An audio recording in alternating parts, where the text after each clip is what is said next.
मैं जीशान इम्तियाज़ the public media के साथ अभी हम मौजूद हैं मधुबनी के लखनऊ प्रखंड में, जहां पर प्रशांत किशोर का जो प्रोग्राम हो रहा है उसी ग्राउंड में हम मौजूद हैं, जहां पर ये तमाम सजाया गया है। आज उनका प्रेस वार्ता भी हुआ, तमाम प्रेस वाले मीडिया वाले भी मौजूद थे। मीडिया वालों के सामने ज़्यादातर प्रशांत किशोर ने ये बात कही कि जिस तरह से आज बिहार में शिक्षा जो है ख़त्म हो चुका है। आपने पढ़ाई कर ली तो आगे आप बढ़ सकते थे। पटना साइंस कॉलेज में पहुंच जाइए, पटना कॉलेज पहुंच जाइए, दरभंगा सीएम साइंस कॉलेज चले जाइए, लंगट सिंह कॉलेज चले जाइए, तो आपका जीवन धीरे धीरे बन सकता था।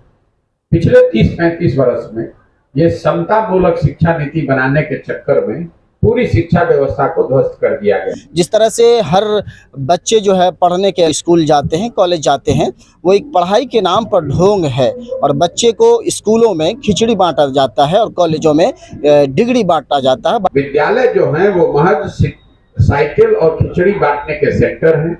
जो कॉलेज है वहां से डिग्री बांटा जा रहा है, वहां भी पढ़ाई नहीं हो रही है। यहाँ तक कि तमाम सरकार जो अभी वर्तमान में सरकार है, इससे पहले जो भी सरकारें थी, तमाम सरकारों का जिक्र करते हुए कहा कि बिहार को खोखला कर दिया। नीतीश कुमार के राज में बिहार के शिक्षा व्यवस्था के ध्वस्त होने को उनके शासनकाल का सबसे बड़ा काला अध्याय बताया जाएगा।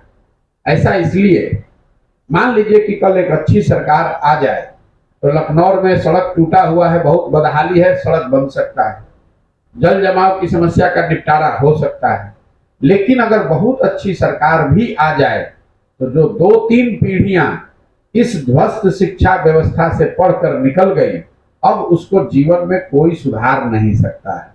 उसको पूरे जीवन शिक्षित समाज के पीछे ही चलना पड़ेगा, पूरे जीवन उसको मजदूरी करना पड़ेगा, उसके पास कोई उपाय नहीं है। तो कहीं ना कहीं समाज और सरकार दोनों की प्राथमिकताओं में, उनकी सोच में शिक्षा है ही नहीं। खास करके ज्यादातर उन्होंने जो कहा वो शिक्षा पर ध्यान दिया और शिक्षा की बात ज्यादातर कही कि शिक्षा में जिस तरह से आज स्कूलों का रवैया है और स्कूलों में जो तालीम एजुकेशन ख़त्म कर दिया गया है, खास करके ये खिचड़ी बंटवारा जो होता है, खिचड़ी के नाम पर शिक्षा को ख़त्म कर दिया गया है। यहाँ पर बगल में जहाँ पर हॉल बनाया गया है, वहीं पर अभी प्रशांत किशोर का जो है भाषण चल रहा है, लोग वहाँ पर मौजूद है। प्रेस वार्ता में जो भी बातें कही गई, आपको तमाम बातें हम आपको सुनाते हैं वीडियो के माध्यम से। आपने पढ़ाई कर ली तो आगे आप बढ़ सकते थे। पटना साइंस कॉलेज में पहुंच जाइए, पटना कॉलेज पहुंच जाइए, दरभंगा सीएम साइंस कॉलेज चले जाइए, लंगट सिंह कॉलेज चले जाइए, तो आपका जीवन धीरे धीरे बन सकता था। पिछले 30-35 वर्ष में ये समता मूलक शिक्षा नीति बनाने के चक्कर में पूरी शिक्षा व्यवस्था को ध्वस्त कर दिया गया। आपने अभी कहा कि इंफ्रास्ट्रक्चर सफिशिएंट नहीं है, जमीन नहीं है, बिल्डिंग नहीं है। ये उल्ट की एक बात, पूरी सच्चाई नहीं। कई लोगों को लगता है, आपको लग रहा है कि भैया यहाँ पर जमीन और बिल्डिंग नहीं है। कई लोगों को लगता है कि शिक्षक समुचित संख्या में नहीं है। कुछ लोगों को लगता है कि यहाँ शिक्षकों की गुणवत्ता अच्छी नहीं, अनुशासित नहीं है शिक्षक, इसलिए शिक्षा व्यवस्था खराब है। इन तीनों बातों में पूरी सच्चाई नहीं। बिहार में समता मूलक हुआ यह है कि समता मूलक शिक्षा नीति बनाने के चक्कर में हर जगह विद्यालयों के नाम पर बिल्डिंग बना दिए गए। जहां बिल्डिंग है वहां शिक्षक नहीं है, जहां शिक्षक है वहां बिल्डिंग नहीं है, जहां दोनों है वहां छात्र नहीं है, और जहां तीनों है वहां पढ़ाई नहीं है। आपने कहा कि विद्यालय का बिल्डिंग नहीं है, तो भैया पटना साइंस कॉलेज में तो बिल्डिंग बहुत बड़ा बना हुआ है, कई एकड़ में कैंपस है। आप एमएस कॉलेज बेतिया जाइए, लंगट सिंह कॉलेज जाइए, सीएम साइंस कॉलेज जाइए, वहां जमीन और बिल्डिंग की तो कमी नहीं है। वहां पर तो नियोजित शिक्षक नहीं पढ़ा रहा है। फिर वहां पर पढ़ाई क्यों नहीं हो रही? ये इसलिए नहीं हो रही है कि कहीं ना कहीं सरकार और समाज, मैं समाज पर भी जोर दे रहा हूं, सिर्फ सरकार का दोष नहीं है, सरकार और समाज दोनों ही की प्राथमिकताओं में शिक्षा अब कहीं बचा ही नहीं है। लोगों के नजर में भी विद्यालय जो है वो महज साइकिल और खिचड़ी बांटने के सेक्टर हैं। जो कॉलेज है वहां से डिग्री बांटा जा रहा है, वहां भी पढ़ाई नहीं हो रही है। तो आप भी कॉलेज में नामांकन सिर्फ इसलिए कराते हैं कि हमको बीए का, एमए का डिग्री मिल जाए। पढ़ाई न कॉलेज में हो रहा है न स्कूल में हो रहा है। मैं एक लाइन में अगर कहूं तो स्कूल से यहाँ खिचड़ी बंटना और कॉलेज से डिग्री बंटना, यही बिहार की पूरी शिक्षा व्यवस्था है।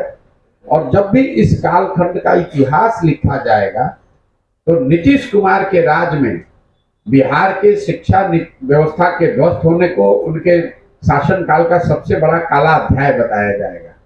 ऐसा इसलिए, मान लीजिए कि कल एक अच्छी सरकार आ जाए तो लखनऊ में सड़क टूटा हुआ है, बहुत बदहाली है, सड़क बन सकता है, जल जमाव की समस्या का निपटारा हो सकता है। लेकिन अगर बहुत अच्छी सरकार भी आ जाए तो जो 2-3 पीढ़ियां इस ध्वस्त शिक्षा व्यवस्था से पढ़कर निकल गई, अब उसको जीवन में कोई सुधार नहीं सकता है।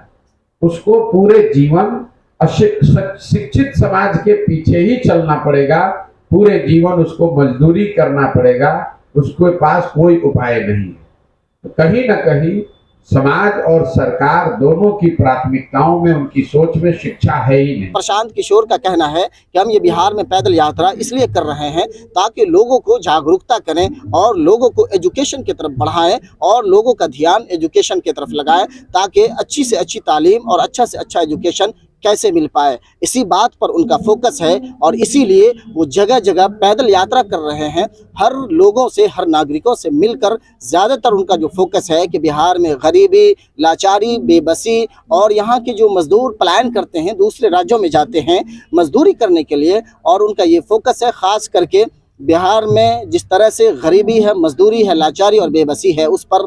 और दूसरे तरफ उनका जो कहीं ना कहीं रुझान है, ध्यान है कि बिहार में स्कूलों में जो तालीम ख़त्म कर दी गई है, एजुकेशन ख़त्म कर दिया गया है, उसी एजुकेशन को कैसे बढ़ाया जाए, उसी बात पर इनका ये फोकस है।